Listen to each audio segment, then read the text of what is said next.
அவுது பில்லாஹி மினஷ் ஷைத்தானிர் ரஜீம் பிஸ்மில்லாஹிர் ரஹ்மானிர் ரஹீம் அல்ஹம்துலில்லாஹி ரப்பில் ஆலமீன் வஸ்ஸலாத்து வஸ்ஸலாமு அலா சையதினா முஹம்மதின் வ அலா ஆலிஹி வஸஹ்பிஹி அஜ்மஈன் அம்மா பாத்.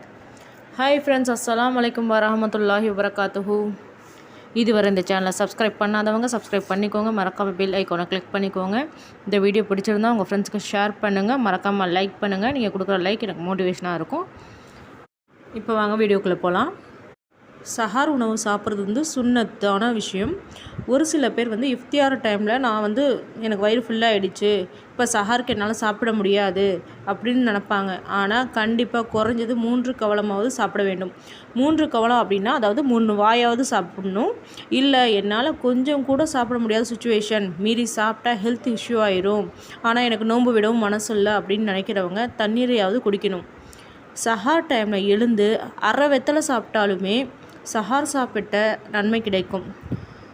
சஹார் டைமில் லேட்டாக எழுந்து இன்னும் சஹார் டைம் முடியலைன்ற எண்ணத்தில் சஹார் பண்ணுறவங்க, அதாவது சுபு சாதிக்கு வந்ததுக்கு அப்புறமும் சஹார் பண்ணாங்க அப்படின்னா அந்த நோன்பு கூடாது. ஆனால் அந்த நோன்பை கலா செய்யலாம்.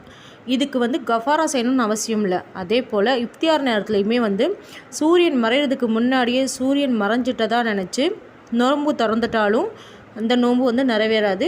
இந்த நோன்புக்கு பதிலாக நம்ம கலா செஞ்சுக்கலாம். இதுக்குமே கஃபாரா செய்யணும்னு அவசியம் இல்லை. சூரியன் முழுமையாக மறைகிறதுக்கு முன்னால் சாப்பிட்றதோ குடிக்கிறதோ நிச்சயமாக கூடாது. அதே போல் சூரியன் மறைகிறது தெரிஞ்சதுமே நோன்பு திறக்கிறது முஸ்தஹாகும். ஆனால் இஃப்தியார் டைம் கடந்துமே நீங்கள் நோன்பு திறக்க தாமதமாச்சுன்னா அது மக்ரூஃபு. முடிஞ்ச வரைக்குமே கரெக்ட் டைமில் நோன்பு திறங்க. இன்ஷால்லா பேரிச்ச பழம் தண்ணீரும் கொண்டு நோன்பு திறக்கிறது ரொம்ப சிறந்தது. அஸ்ஸலாமு அலைக்கும் வரஹ்மத்துல்லாஹி வபரகாத்துஹு.